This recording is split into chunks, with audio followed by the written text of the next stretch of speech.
Hello मेरे प्यारे बच्चों, कैसे हैं आप सब। आई होप आप सब ठीक होंगे, मस्त होंगे और अच्छे से पढ़ाई कर रहे होंगे। तो बच्चों, मैं आज आप लोगों के लिए फिर बहुत ही मोस्ट इंपॉर्टेंट हिस्ट्री का सब्जेक्टिव क्वेश्चन लेके आई हूँ, ठीक है। इसलिए वीडियो को बिल्कुल मिस मत करना, लास्ट तक देखना, ठीक है। अगर आप लोग चैनल पे नए हैं तो चैनल को सब्सक्राइब करना और वीडियो को लाइक करना ना भूलना। चलो, नेक्स्ट वीडियो में जितना हुआ था, अब आगे की वीडियो आगे मैंने बताया ना, अगले वीडियो में कर रहे हैं। तो चलो, यहाँ तक हुआ था ना नेक्स्ट वीडियो, पहले वाले वीडियो में। अब 10वां नंबर देखिए, 1857 की क्रांति के तत्कालीन कारणों की चर्चा करें, ठीक है। ये हमारा बाकी था। तो चलो, 1857 की क्रांति के तत्कालीन कारणों की चर्चा करें। तो आंसर देखिए, तत्कालीन कारण क्या थे। 1857 की जो आरंभ क्रांति सेना ने किया था, मतलब किसके लिए किया था, तो ये कारतूस, चर्बी वाले कारतूस के लिए। मतलब मैंने बताया था पहले वाले वीडियो में कि हिंदू मुस्लिम दोनों के धर्म को भ्रष्ट किया जा रहा था। इस वजह से एक गोली, एक बम निकला था जिसको आप मुंह से काट के आप फेंक को तो ब्लास्ट हो सकता है, ब्लास्ट होता। ऐसा आप लोग फिल्मों में भी देखे होंगे, कोई बम मतलब मुंह से लगा के उसको फेंकता था तो वो ब्लास्ट होता था। तो वैसे ही होता था ना उस वक्त भी। तो वो जो बम गोलियां बनाई गई तो अफवाह एक फैली थी कि उसमें सुअर और गाय की चर्बी मिला के बनाया गया है, तो जिसकी वजह से धर्म दोनों के भ्रष्ट हो रहे थे, हिंदू के भी और मुसलमान के भी। तो जो सैनिक थे ना, वो नहीं करने खोज रहे थे क्योंकि उनके धर्म भ्रष्ट हो रहे थे। ऑब्वियसली धर्म तो भ्रष्ट हो रहे। देखिए, मुसलमान वालों को गाय से कोई फ़र्क नहीं पड़ता और हिंदू वालों को सुअर से, लेकिन अलग इनका डिफरेंट है। देखो, गाय की जो चर्बी है ना, उसको हम हिंदू लोग नहीं लगा सकते मुँह से, क्योंकि हम गाय की माता बोलते हैं, गाय को माता बोलते हैं, जिसको आप मार के उसकी चर्बी को आप लोग ऐसे बम पे लगा रहे हो। और सुअर को मुसलमान लोग नहीं करते। सुअर की चर्बी थी इसलिए मुसलमान के धर्म में भ्रष्ट हो रहे थे। सुअर मुसलमान लोगों से उनको प्रॉब्लम है, ठीक है। सुअर को वो लोग मानते हैं और हम लोग गाय को मानते हैं, ठीक है। तो हिंदू के लिए गाय माता थी, जिसकी वजह से इन हिंदुओं के धर्म में भ्रष्ट हो रहे थे क्योंकि गाय की चर्बी थी।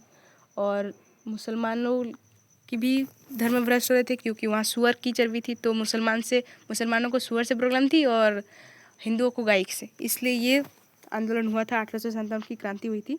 तो 1857 की तत्कालीन क्रांति क्यों हुई थी, तो चर्बी वाले कारतूस के लिए, ठीक है, यानी बम के लिए। चलो आंसर देखो, तत्कालीन कारण 1857 के आरंभ में सेना में कई रॉयल एनफील्ड राइफल प्रज्वलित किया गया। इसमें प्रयुक्त होने वाली कारतूस को इस्तेमाल करने से पहले इसे दांत से काटा जाता था। देखो, मैंने अभी बताया दांत से काटते थे मुंह से। फिर कारतूस पर गाय और सुअर की चर्बी और टोपी थी, ठीक है, टोपी लगी थी। मैंने अभी बताया आपको, समझा दिया है पहले क्वेश्चन को। चलिए आंसर आगे देखिए, लगी थी, ठीक है। यह भारतीय सेना के धार्मिक भावनाओं की क्रूर अवहेलना थी, ठीक है। यह भारतीय सेनाओं की क्रूर अवहेलना थी। कारतूस की घटना ने बारूद के ढेर में चिंगारी लगाने का कार्य किया और विद्रोह पर पड़ा। फिर ठीक है, विद्रोह फूट पड़ा, जिसकी वजह से ये विद्रोह हुआ। चलो आगे देखो, वास्तव में 1857 की विद्रोह का तत्कालीन कारण कारतूसों से लगी सुअर और गाय की चर्बी थी। नई एनफील्ड बंदूकों में गोली भरने से पूर्व कारतूस को दांत से छीलना पड़ता था।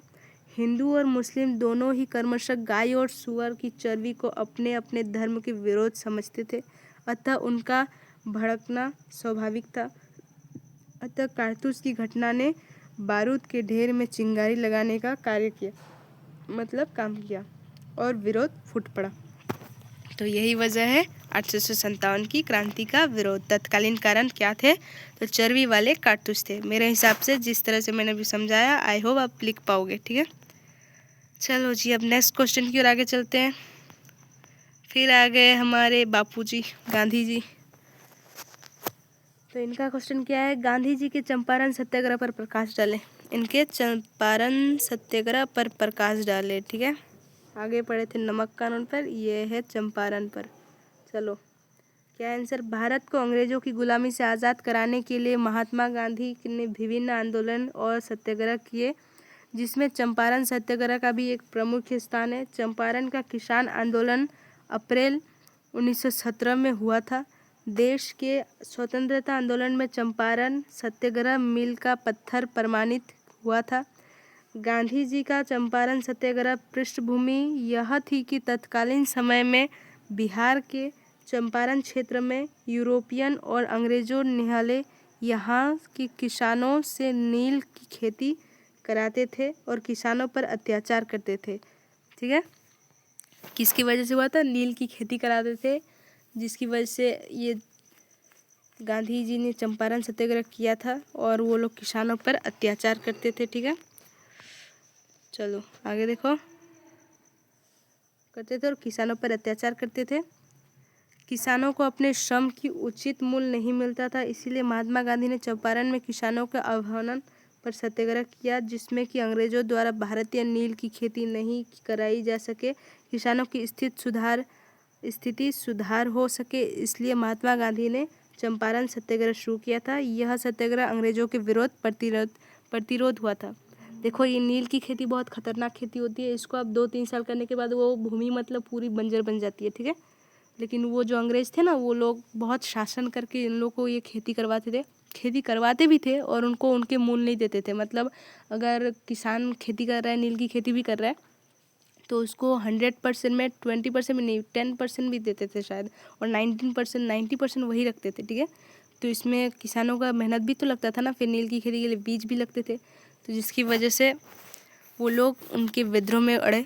ठीक है, और कुछ बोलते थे तो उन पर अत्याचार करते थे। पहले तो आप लोग समझ ही रहे हैं अंग्रेजों का कितना अत्याचार था यहाँ पे। और नील की खेती एक ऐसी खेती है जिसको आप 2-3 साल करने के बाद वो भूमि किसी काम की नहीं रहती, वो किसी के लायक नहीं, मतलब उसमें और कोई फसल ही नहीं उग सकती, वो बंजर बन जाती है। ठीक है, इसलिए वहाँ के किसानों ने महात्मा गांधी को ये चीज़ बताई और उन्होंने यह आंदोलन किया। ठीक है, चलो अब नेक्स्ट क्वेश्चन देखिए। आई होप आपको समझ में आ गया, ये समझ में आया ना? भाई आप लोग कमेंट नहीं करते हो, मुझे थोड़ा बुरा लगता है। कमेंट करके बताया करो ना, आप लोग भी मुझे, देखो आप लोग मुझे प्रतिशत मतलब आगे बढ़ने के लिए आप लोग मुझे सपोर्ट करोगे तो मुझे अच्छा लगेगा ना। ठीक है, पर मुझे कोई बताता ही नहीं कैसा वीडियो है, कैसे पढ़ा रही हूँ, मुझे कैसे पता चलेगा? चलो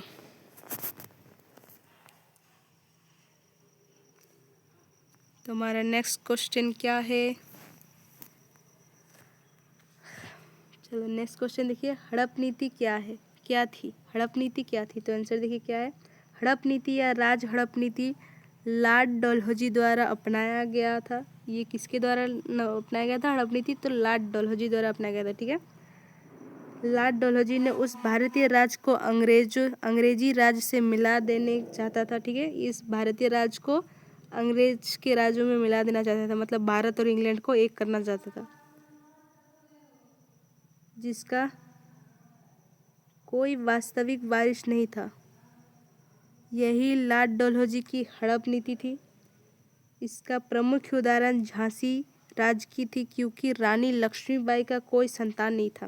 देखो ये चीज़ आप लोग देखोगे, झांसी की रानी किसी ने फिल्म देखी है तो, कि उस झांसी को वो पूरी तरह अंग्रेज अपने कंट्रोल में करना चाहते थे, क्योंकि झांसी की रानी मतलब झांसी की कोई औलाद नहीं थी। ठीक है, झांसी की रानी जो लक्ष्मीबाई थी ना, उनकी कोई औलाद नहीं थी, इसलिए अंग्रेज क्या कहते थे, झांसी राज को अपने आप में मतलब इंग्लैंड में मिलाना चाहते थे। ठीक है, लेकिन उस अकेले लड़ी थी वो। ठीक है, तो चलिए देखते हैं। डलहौजी की हड़प नीति थी, इसका प्रमुख उदाहरण झांसी राज्य की थी, क्योंकि रानी लक्ष्मीबाई का कोई संतान नहीं था, इसलिए अंग्रेज झांसी राज्य को अपने राज्य में मिलाना चाहता था। ठीक है, इसके चलते ही रानी लक्ष्मीबाई और अंग्रेजों के बीच में युद्ध हुआ था।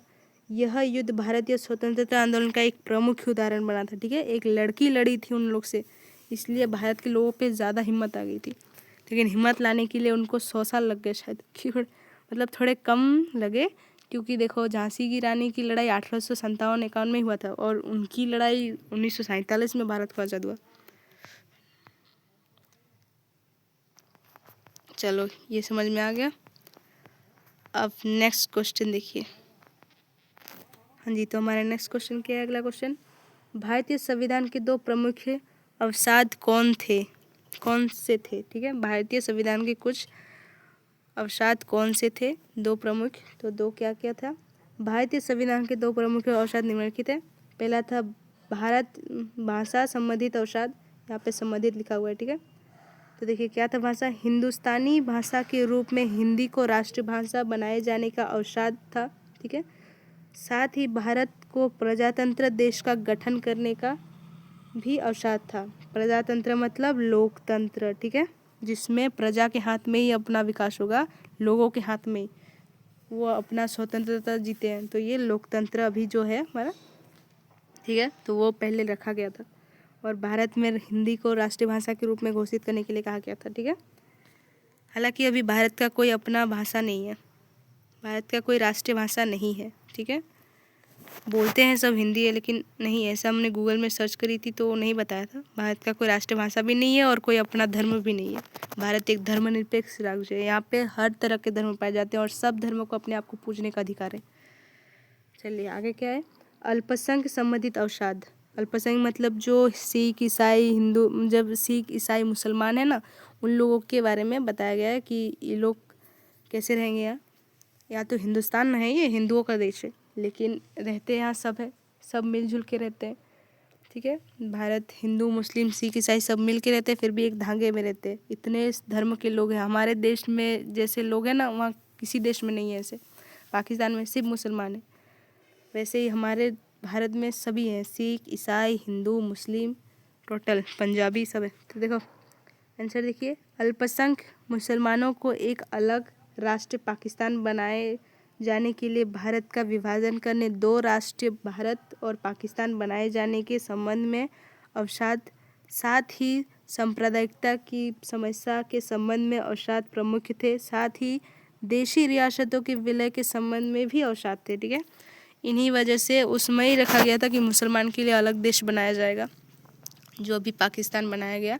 भारत से निकला पाकिस्तान आज हमारे भारत पे ही मतलब अटैक कर रहा है, जैसे पहलगाम अटैक हो गया, बहुत दुखद चीज़ है वो। पता नहीं उनको क्या मिलता है युद्ध से, लड़ाई झगड़े से। अरे कमाओ, पैसे कमाओ, अपनी स्वतंत्र मतलब अपने आप को विकसित करो, नहीं उनको पैसा आया तो लड़ाई करनी है। बताओ ये कहाँ की न्याय है। चलो आगे देखो, 14 नंबर क्या है, भारतीय स्वतंत्रता आंदोलन में दांडी मार्च के महत्व का वर्णन करें। भारतीय स्वतंत्रता आंदोलन में दांडी मार्च मतलब नमक कानून तोड़ो यात्रा, इसी को हम दांडी मार्च कहते हैं, ठीक है। तो चलो आंसर देखो, राष्ट्रीय स्वतंत्रता आंदोलन में दांडी मार्च का बहुत महत्वपूर्ण अधिक है। इस घटना के फलस्वरूप महात्मा गांधी के विश्व प्रसिद्ध प्राप्त हुए। इस यात्रा यूरोप और अमेरिका के प्रेसों ने व्यापक कवरेज किए, ठीक है, इसी कारण हुआ था। दूसरा क्या है, दांडी मार्च में से अंग्रेजों की यह आभास हुआ कि अब भारत पर उनका राज अधिक दिनों तक नहीं चल सकता, भारतीय की सत्ता में हिस्सा देना पड़ेगा, ठीक है। ये अंग्रेजों को इस आंदोलन से पता चल गया था कि वो लोग ज़्यादा देर अब भारत में राज नहीं कर सकते, ठीक है। तीसरा क्या है देखो, तीसरा है नमक एक मानव जीवन का महत्वपूर्ण हिस्सा था, अतः नमक आंदोलन ने सभी भारतीय का ध्यान इस ओर खींचा और यह आंदोलन देशव्यापी हो गया, ठीक है। चौथा क्या है, यह पूर्ण रूप से राष्ट्रीय स्तर का आंदोलन था, जिसे औरतों ने भी बढ़ चढ़कर भाग लिया इस आंदोलन में, ठीक है। कमला देवी स्वयं उन असंख्य औरतों में से थी जिन्होंने नमक कानून का उल्लंघन करते हुए गिरफ्तारी दी थी, ठीक है। पांचवा क्या है, नमक कानून से देश की गरीब जनता श्रद्ध थी। इस आंदोलन ने समाज के सभी वर्ग शहरी ग्रामीण गरीब अमीर महिला पुरुष एवं छात्रों में अंग्रेजों के विरोध कर दिया था, ठीक है, क्योंकि उसने नमक की दाम ही इतनी बढ़ा दी थी। अब तब महात्मा गांधी बोले हम खुद नमक बनाएंगे। चलो अब नेक्स्ट क्वेश्चन देखिए, आई होप आपको ये समझ में आ गया, लिख लेना, बहुत ही मोस्ट इम्पोर्टेंट क्वेश्चन है, ठीक है। चलो अब चलते हैं नेक्स्ट क्वेश्चन की ओर। ये बहुत ही मज़े की क्वेश्चन है, मतलब बहुत अच्छी क्वेश्चन है, इसको तो बिल्कुल लापरवाह मत करना। स्थायी बंदोबस्त व्यवस्था का प्रमुख विशेषता के बारे में लिखे। स्थायी बंदोबस्त व्यवस्था का प्रमुख विशेषता के बारे में लिखे। तो आंसर देखिए क्या है, स्थायी बंदोबस्त व्यवस्था एक ऐसी व्यवस्था थी जो भूमि जमींदारों को स्थायी रूप से दे दी जाती थी और उन्हें एक निश्चित धनराशि सरकारी कोष में जमा करना पड़ता था। उससे पहले बंगाल 1993 ईस्वी में स्थायी बंदोबस्त व्यवस्था लागू किया गया था, ठीक है। सबसे पहले बंगाल में लागू किया गया था 1993 ईस्वी को, ओके। चलो आगे देखो, स्थायी बंदोबस्त व्यवस्था की प्रमुख विशेषता, क्या क्या थी देखो। पहला है, इसे लगान की राशि निश्चित हो जाने के कारण मनमान लगान देने से किसानों को छुटकारा मिला। ठीक है। दूसरा है, स्थायी बंदोबस्त के बाद नए जमींदार बने और उन्हें जमींदारों का वंशानुगत अधिकार मिला, जिससे वे अंग्रेज सरकार के भक्त बन गए। इससे अंग्रेज सरकार के राजनीतिक लाभ मिला। ठीक है। इससे अंग्रेज सरकार को राजनीतिक लाभ भी हुआ। तीसरा क्या है, कंपनी को लगान की राशि निश्चित हो गई, जिससे उस बजट बनाने में सुविधा हो गई। ठीक है। जिससे उससे बजट बनाने में सुविधा हो गई। चौथा क्या है, भारत में मालगुजारी की आधुनिक व्यवस्था शुरू हुई। ठीक है। पांचवा है, कंपनी के मालगुजारी वसूल करने के लिए कर्मचारियों की नियुक्ति नहीं करनी पड़ी, जिससे उन्हें अपने कर्मचारियों को दूसरे कामों में लगाया। ठीक है। जिससे उन्होंने क्या किया, अपने कर्मचारियों को दूसरे कामों में लगाया। ठीक है। चलो, ये था स्थायी बंदोबस्त व्यवस्था की विशेषता, इसको अच्छे से लिख लियो। चलिए अब नेक्स्ट क्वेश्चन देखिए। तो अगला क्वेश्चन क्या है, अगला क्वेश्चन है, मुगल प्रशासन का विवरण दे। मुगल प्रशासन का विवरण दे। तो आंसर देखिए, मुगल प्रशासन में सूबों की जिला पर या सरकार में बांटा गया। यहाँ के प्रमुख अधिकार फौजीदार व अलामगुजार थे। अलामगुजार को करोड़ों भी कहा जाता था। ठीक है। क्या कहा जाता था, करोड़ों भी कहा जाता था। ठीक है। जो कि बतीकची लिपिक यानी लिपिक वो खजानदार के माध्यम से कार्य करता था। परगने का शासन सरकार से नीचे की इकाई परगना थी। ठीक है। मुगल प्रशासन में केंद्रीय प्रशासन व्यवस्था थी। इससे प्रधानमंत्री होता था, जो सम्राट को सलाह देने के साथ ही प्रशासन के सभी विभागों का निरीक्षण करता था। ठीक है। निरीक्षण करता था। केंद्रीय प्रशासन में वकील मुतलक भी होता था, जिसको राजस्व और वित्तीय मामलों में एकाधिकार प्राप्त था। साथ ही दीवाने कुल की भी व्यवस्था थी, जो वित्त और राजस्व सर्वोच्च अधिकारी था। उसकी सहायता के लिए दीवाने खलासा और दीवाने मुस्तैफी होती थी। ठीक है। मुस्तैफी होती थी। चलो आगे देखो क्या है, ये लॉन्ग क्वेश्चन है। ठीक है। मुगल काल में सैनिक विभाग के मुखिया को मीरवखीसी कहा जाता था। क्या कहा जाता था, मीरवखीसी कहा जाता था। बादशाह के घरेलू और व्यक्तिगत मामलों का प्रधान मीर ए समानियात होती थी, मतलब होता था। सदर सुंदर दान संपत्ति का नियामक निरीक्षक और सम्राट का धार्मिक सलाहकार होता था। ठीक है। शिक्षण संस्थाओं की भूमि दान करना, दान पुण्य का व्यवस्था करना इसका महत्वपूर्ण कर्तव्य था। काजेउल का बजात प्रधान काजी था। ठीक है। और न्याय विभाग का प्रमुख होता था। ये न्याय विभाग का प्रमुख होता था। मीर ए अतीरा तोपखाने का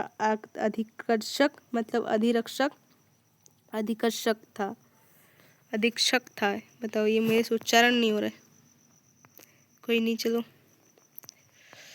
आगे देखो। आगे क्या है, मुगल प्रशासन व्यवस्था में मुतसिब भी होता था। इसका प्रमुख काम शरीयत के विरोध कार्य करने वाले को रोकना था तथा प्रजा के नैतिक मूल्य को ऊपर उठाना था। मुगल काल में गुप्तचर और डाक विभाग का प्रमुख दरोगा डाक चौकी होता था। इसके अतिरिक्त मुगल प्रशासन में कुछ अन्य अधिकारी भी होते थे, जैसे वाइक नवीस, बतीकची, मुशर्रिफ, मुशेतोफी, दरोगा टकसाला और बीर बहर इत्यादि अधिकारी।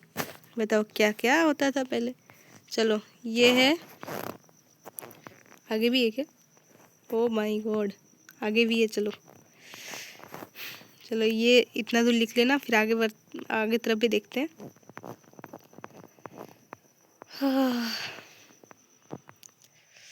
भाई इतनी मेहनत लग रही है, एक वीडियो को लाइक तो कर देना यार। ठीक है। चलो आगे देखो। प्रांत का सर्वोच्च अधिकारी सूबेदार होता था, पर प्रांतीय दीवानी भी होता था जो अर्थ विभाग का संचालक होता था, जो आय और व्यय लेखा जोखा रखता था। इसके अतिरिक्त प्रांतीय कोतवाल, प्रांतीय व्याख्यासी इत्यादि भी होते थे। जिला शासन व्यवस्था में कई प्रमुख अधिकारी होते थे, जैसे अमलगुजार, खजानदार इत्यादि, ठीक है, होते थे। सरकार से नीचे की इकाई परगना थी, जिसे सिकादार और अमीर प्रमुख अधिकारी होते थे। ग्राम प्रशासन व्यवस्था में मुकदम व्यवस्था में और चौधरी होते थे। मुगल काल में मानसबदारी व्यवस्था भी थी। मुगलों की सैनिक व्यवस्था मजबूत थी, जिसमें पैदल सेना, घुड़सवार सेना, हाथी सेना, तोपखाना और नौ सेना इत्यादि होते थे। बहुत सारी ताकत थी इनके पास, ठीक है। चलो, ये आंसर था आपका, किसका था आंसर? मुगल प्रशासन के विवरण था। ये लॉन्ग क्वेश्चन में पूछ सकता है, सीधे 5 नंबर मिल सकता है, इसलिए बिल्कुल भी लापरवाही नहीं करना, अच्छे से पढ़ लेना, आप ही लोगों का फायदा होगा जी। चलो नेक्स्ट क्वेश्चन देखिए, अगला क्या है। असहयोग आंदोलन का प्रारंभ, कार्यक्रम तथा प्रगति का वर्णन करें। ये 2010, 13, 16, 22 में पूछा गया। तो आंसर देखिए क्या है। असहयोग आंदोलन का प्रारंभ महात्मा गांधी ने अगस्त 1920 में किया था, ठीक है। असहयोग आंदोलन किसने प्रारंभ किया था? तो महात्मा गांधी ने किया था। कब किया था? तो 1920 में किया था, अगस्त को किया था, ठीक है। असहयोग आंदोलन के कार्यक्रम निम्नलिखित है, तो क्या क्या है। बहिष्कार कार्यक्रम, सरकारी स्कूल, कॉलेज और अदालतों का बहिष्कार। विदेशी वस्तुओं का बहिष्कार। 1914 में माले मेटो सुधारों के सुझाव अनुसार काउंसिल चुनाव का बहिष्कार। स्थायी निकायों का नामांकित सीटों से भारतीय सदस्यों का इस्तीफा। मेरे हिसाब से ये मैंने ऊपर करवाया, शायद दोबारा रिपीट हुआ है, कोई नहीं, अच्छे से पढ़ लो। उपाधियों और मानद कार्यालय का समर्पण, आप लोगों का याद होगा, तो ये मैंने रीडिंग मार रही हूँ क्योंकि आगे मैंने समझाया हुआ है इसको।